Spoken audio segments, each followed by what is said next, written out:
નમસ્કાર. દિવસભરના તાજા સમાચારોમાં તમારું સ્વાગત છે.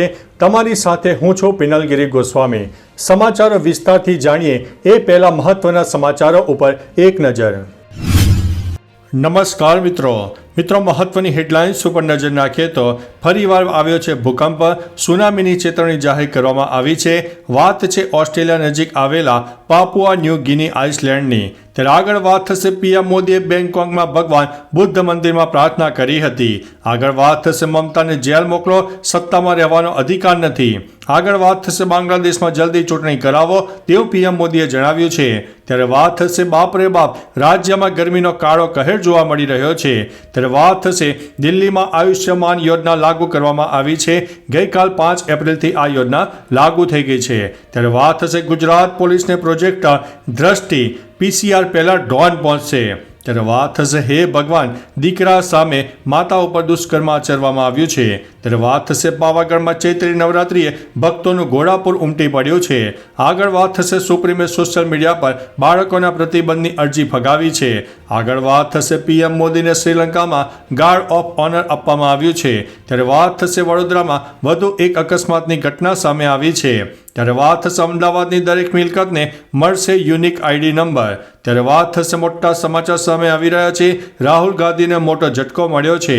આગળ વાત થશે ફ્લેટ ખરીદનારા લોકો ફસાઈ ગયા છે. IT વિભાગની મોટી કાર્યવાહી સામે આવી છે. હવે મિત્રો સમાચારો વિસ્તારથી. અમદાવાદમાં જાણીતા બિલ્ડર્સની સ્કીમમાં ફ્લેટ ખરીદનારાઓ પાસેથી લેવામાં આવેલી ઓન મની બાબતે આવકવેરા વિભાગ સખ્તાઈથી કાર્યવાહી કરી રહ્યું છે. બી સફલ, અવિરત, શિવાલિક, PSY અને શિલ્પ શેરોન જેવી સ્કીમોના ગ્રાહકોને નોટિસ મળી છે. રકમ આવકમાં ઉમેરીને ટેક્સ ડિમાન્ડ ઊભી કરવામાં આવી છે. 30 લાખ રોકડ આપનારને 50 થી 60 લાખની નોટિસો આપવામાં આવી રહી છે. મિત્રો, અન્ય મહત્વના સમાચારની વાત કરીએ તો રાહુલ ગાંધીને મોટો ઝટકો. રાહુલ ગાંધીને સાવરકર માનહાનિ કેસમાં અલ્હાબાદ હાઈકોર્ટ તરફથી મોટો ઝટકો લાગ્યો છે. કોર્ટે રાહુલ ગાંધી વિરુદ્ધ સમન્સ આદેશને રદ કરવાનો ઇનકાર કર્યો છે. કેસની સુનાવણી કરતી વખતે કોર્ટે ટિપ્પણી કરી કે રાહુલ ગાંધી પાસે સેશન જજ સમક્ષ જવાનો વિકલ્પ છે. આને ધ્યાનમાં રાખીને કોર્ટે તેમની અરજી ફગાવી દીધી. ઉલ્લેખનીય છે કે રાહુલ ગાંધીએ ભારત જોડો યાત્રા દરમિયાન સાવરકર અંગે વિવાદાસ્પદ નિવેદન આપ્યું હતું. મિત્રો, અન્ય મહત્વના સમાચારની વાત કરીએ તો અમદાવાદની દરેક મિલકતને મળશે unique ID number. Ahmedabad municipal કોર્પોરેશને હવે શહેરની તમામ 26.5 લાખ મિલકતોને યુનિક ID નંબર આપવાનું નક્કી કર્યું છે. GIS ટેકનોલોજી અને ડ્રોન ઇમેજિંગ દ્વારા રહેણાંક અને કોમર્શિયલ મિલકતોને ખાસ ઓળખ આપવામાં આવશે. આ યુનિક નંબર દ્વારા પ્રોપર્ટી ટેક્સ, ફાયર સેફ્ટી, કચરાના વ્યવસ્થાપન જેવી સેવાઓ વધુ અસરકારક રીતે અમલમાં મુકાશે. દરેક મિલકત પર QR કોડ લગાવવામાં આવશે. મિત્રો, અન્ય મહત્વના સમાચારની વાત કરીએ તો વડોદરામાં વધુ એક અકસ્માતની ઘટના સામે આવી છે. વડોદરામાં ઘણા વાહન ચાલકોને કોઈ ડર નથી. આવામાં બેફામ કાર ચાલકે એક અકસ્માત કર્યો છે. આ કાર ચાલક દારૂના નશામાં હોવાથી ભાન ખોઈ બેઠો હતો. અકસ્માત દરમિયાન આ કાર ચાલકે 3 થી 4 જેટલા વાહનોને અડફેટે લીધા હતા, જેમાંથી એક મોપેડ પર સવાર દંપતી ઇજાગ્રસ્ત થયું છે. રાત્રે વડસર GIDC બ્રિજ પર આ ઘટના ઘટી હતી, જેમાં કાર ચાલકે બાઇક, મોપેડ અને કારને ટક્કર મારી હતી. મિત્રો, અન્ય મહત્વના સમાચારની વાત કરીએ તો પીએમ મોદીને શ્રીલંકામાં ગાર્ડ ઓફ ઓનર અપાયું છે. પ્રધાનમંત્રી નરેન્દ્રભાઈ મોદી શ્રીલંકાના 3 દિવસના પ્રવાસે છે. શનિવારે સવારે પીએમ મોદી શ્રીલંકાના રાષ્ટ્રપતિ અનુરાગ કુમાર દિસાનાયકને મળવા પહોંચ્યા હતા. અહીં તેમનું રેડ કાર્પેટ પર બંદૂકની સલામી સાથે ગાર્ડ ઓફ ઓનર સાથે સ્વાગત કરવામાં આવ્યું. થાઈલેન્ડ પ્રવાસ બાદ તેઓ રાત્રે શ્રીલંકા પહોંચવાનું આયોજન હતું. મુલાકાતના બીજા દિવસે પીએમ મોદી શ્રીલંકાના પ્રધાનમંત્રી હરિની અમસુરિયાને મળ્યા હતા. મિત્રો, અન્ય મહત્વના સમાચારની વાત કરીએ તો સુપ્રીમે સોશિયલ મીડિયા પર બાળકોના પ્રતિબંધની અરજી ફગાવી છે. બાળકો દ્વારા સોશિયલ મીડિયાના ઉપયોગ પર પ્રતિબંધની અરજી મૂકવામાં આવી હતી અને તે અરજીને ફગાવી દેવામાં આવી છે. સુપ્રીમ કોર્ટે કહ્યું છે કે આ મામલો અમારા કાર્યક્ષેત્રની બહાર છે. સુપ્રીમ કોર્ટે 13 વર્ષથી ઓછી ઉંમરના બાળકો દ્વારા સોશિયલ મીડિયાના ઉપયોગ પર પ્રતિબંધ મૂકવાની માંગ કરતી અરજી ફગાવી દીધી છે. ચુકાદો આપતા કોર્ટે કહ્યું છે કે આ એક નીતિગત બાબત છે.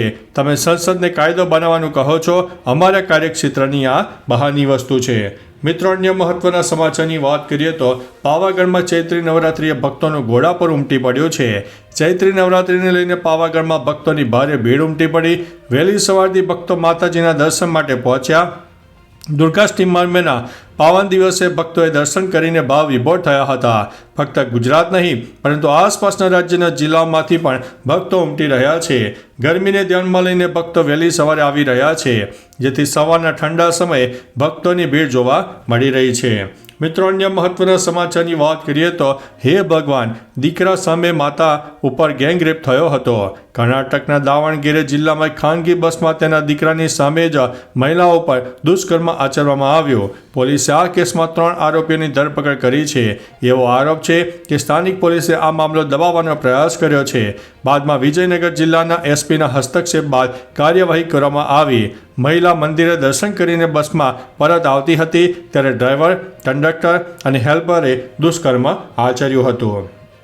મિત્રો, અન્ય મહત્વના સમાચારની વાત કરીએ તો ગુજરાત પોલીસનો પ્રોજેક્ટ દ્રષ્ટિ, જે PCR પહેલાં ડ્રોન પહોંચશે. ગુજરાત પોલીસે જીપી દ્રષ્ટિ પ્રોજેક્ટ હેઠળ ડ્રોન સર્વેલન્સ શરૂ કરવાનો નિર્ણય લીધો છે. શરૂઆતમાં રાજ્યના 4 શહેરના 33 પોલીસ સ્ટેશન વિસ્તારમાં આ પ્રોજેક્ટ અમલમાં આવશે. ઉદ્દેશ છે કે ગુનાઓની માહિતી મળતા ડ્રોન તાત્કાલિક ઘટના સ્થળે પહોંચશે, જેથી પોલીસનો રિસ્પોન્સ ટાઈમ ઘટાડી શકાય. PCR વાન કરતાં ઝડપી કામગીરી માટે ડ્રોન ટેકનોલોજી અપનાવાઈ રહી છે.